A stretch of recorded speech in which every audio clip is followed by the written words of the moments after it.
Namaste viewers, welcome to Gnanadegula channel. Today we will try to understand the Shloka 50 of Lalita Sahasranama. The Lalita Sahasranama, this verse 50, it speaks about the supreme reality of which is beyond comparison, decay, limitation, and sorrow. The shloka goes like this: Nistulā, Nīlacikurā, Nirapāyā, Niratyayā, Durlabhā, Durgamā, Durgā, Duḥkhahantrī, Sukhapradā. So now let us try to understand the meaning. This shloka, it gradually elevates the sadhaka, the seeker, from the beauty of the divine's mother's form, the form, feminine form, to the realization of her absolute nature, that is Parabrahma Swarupa.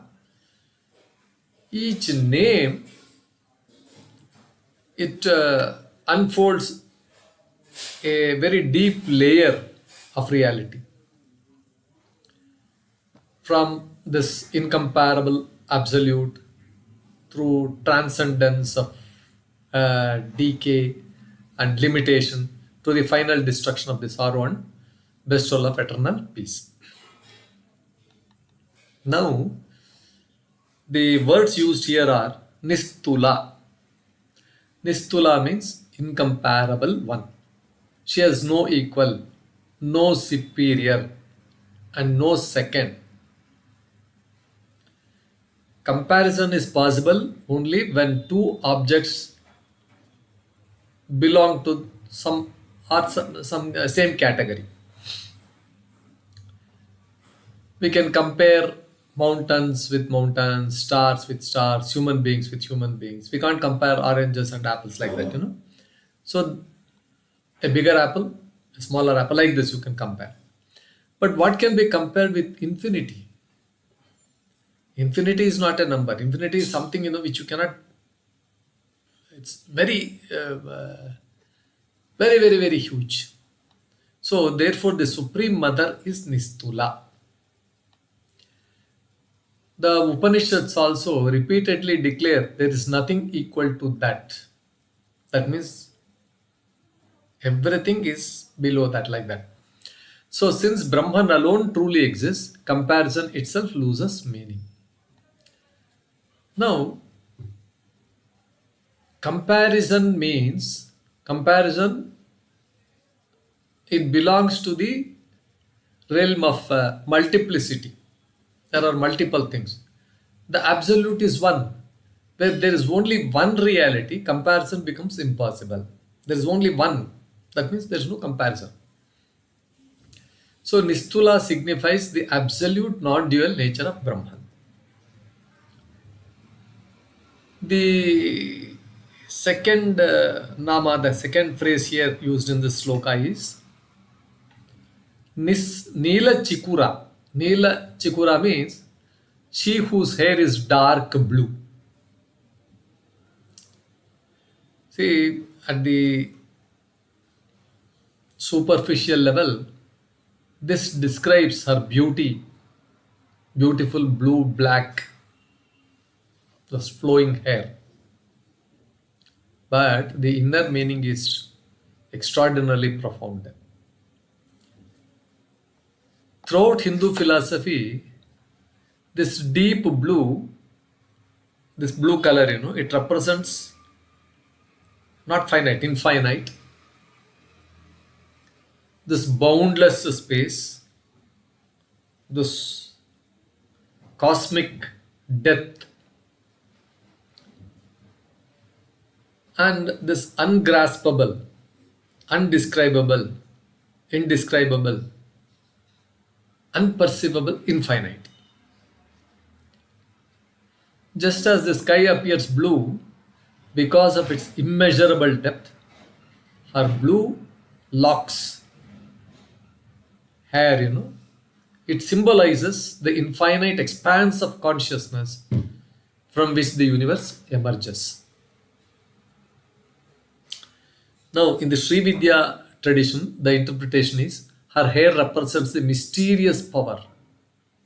Her hair represents Maya Shakti, through which the infinite appears as a finite universe. This Maya Shakti, it makes it, in the infinite, makes it appear as if it is finite. The countless strands, that hair, each symbolize the countless universes emerging from the one consciousness. This is how it is to be understood. This is how it is to be grasped. Now the next thing is Nirapāyā. Nirapāyā means she who never declines. She is free from loss. She is free from decay. She is free from corrupt thing and diminution, reducing, and or destruction. Everything in creation undergoes some 6 modifications: birth, janma, existence, asti, growth, transformation, decline, and death. Janma, mritu, jara, vyadhi, all those things. So, but these 6 modifications, the Supreme Mother doesn't undergo. That means that absolute truth doesn't undergo. Here, Supreme Mother means we will have to consider that as that equated to the universal consciousness or Parabrahma Swarupa. She is eternally complete. The Vedantic views is laws exist only where limitation exists. Since Brahman is infinite, nothing can be added to it or removed from it. Purnasya Purnamidam Purnam. That means to take out anything from infinity, infinity remains. Anything added to infinity, infinity. So that is how it is to be understood. Then the next phrase is Niratyayā. She who never changes or perishes. She is beyond all change, deviation, and dissolution.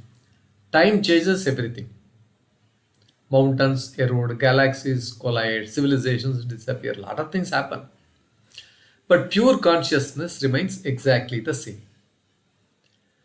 The Upanishads say reality never becomes something else. Only names and forms appear and disappear. Namarupa. There will be change, not in the reality. The substratum remains eternally unchanged. This is what it is. The next one is Durlabhā, difficult to attain. This does not mean that God is unwilling to reveal himself or herself. Rather, she cannot be attained through the regular thing, like, scholarship, mere scholarship. Like, I will study and then try to understand. I will try to read scriptures, this, everything, and then try to understand. And through ritual, I will perform yagna, yaga, puja. Through intellectual brilliance, I will use all my intellect, buddhi shakti, and then try to make out what it is. And external achievements. No. She cannot be attained. She cannot be understood by all these above means. Scholarship, rituals, intellectual brilliance, external achievements. She reveals herself only when to the purified heart. This is what it is. Why she is difficult? Because people search outside. She resides within you. If you deep think of in you, the difficulty lies not in finding her, but in transcending the ego and then trying to understand her. Durgamā, difficult to comprehend. The finite intellect cannot fully grasp the infinite. Our intellect, our buddhi shakti is very, very limited, very, very, very, very small. So this cannot grasp the infinite. See, all these things, the eyes cannot see, The mind cannot completely comprehend the consciousness that illuminates it. Therefore, she is called as Durgamā. So, Brahman is not an object of knowledge. It is the very subject that makes all knowledge possible. This is how it is to be understood. Durgā. Durgā means the protectress who helps cross difficulties. Most people, interpret Durgā simply as a slayer of demons. At the outside, it looks like that. But the Vedanta offers a deeper meaning. The word Durgā comes from Durgam, that which is difficult to cross. What is truly difficult? Not mountains, not oceans, but samsara is the one which is difficult to cross. The endless cycle of ignorance, desire, karma, birth and death, it is difficult to cross over. She alone carries the soul across this ocean. She is able to help us in crossing it. Therefore, she is called as Durgā. Then the next one is Duḥkhahantrī, destroyer of sorrow. This is among the most compassionate names in the Sahasranama. Duḥkhahantrī. She does not merely remove external suffering, she also destroys the root cause of sorrow. What is the root of sorrow? Not circumstances, not other people. The Upanishads declare that sorrow arises from ignorance of our true nature. When self-knowledge dawns, fear disappears. Attachment disappears. Grief disappears. This is what it is. So she destroys sorrow by removing ignorance. The last word is Sukhapradā, bestower of the true bliss. Ordinary happiness depends upon circumstances, depends upon outer objects and things like that. It comes, it goes. The bliss bestowed by the Divine Mother is entirely different. It is not emotional excitement. It's a bliss of self-realization. So, the Vedantic distinction is pleasure depends on objects. Bliss depends on being. Pleasure is temporary, bliss is eternal. She grants not worldly excitement, but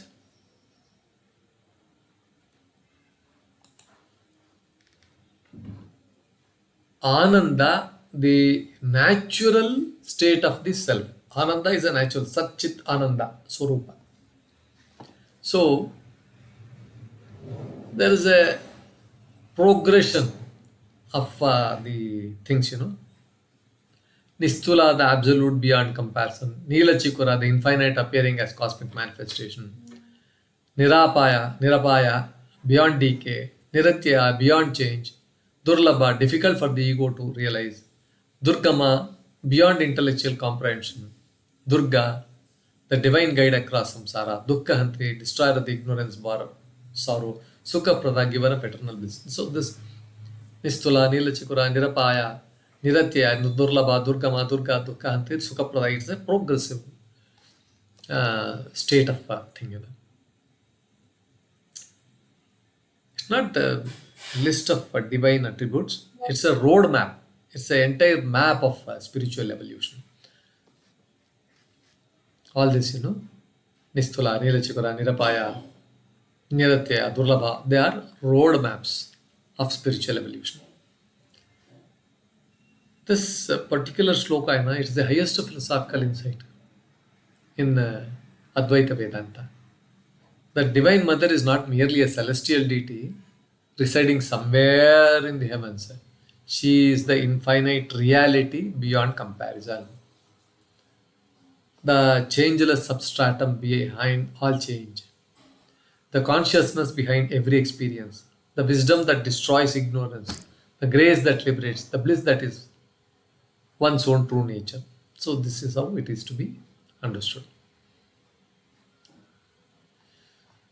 So the practical message is The seeker initially worships the divine mother as Durga, seeking protection from worldly difficulties. As the devotion, as the bhakti deepens, the seeker realizes that the greatest difficulty is not outside, but that is within.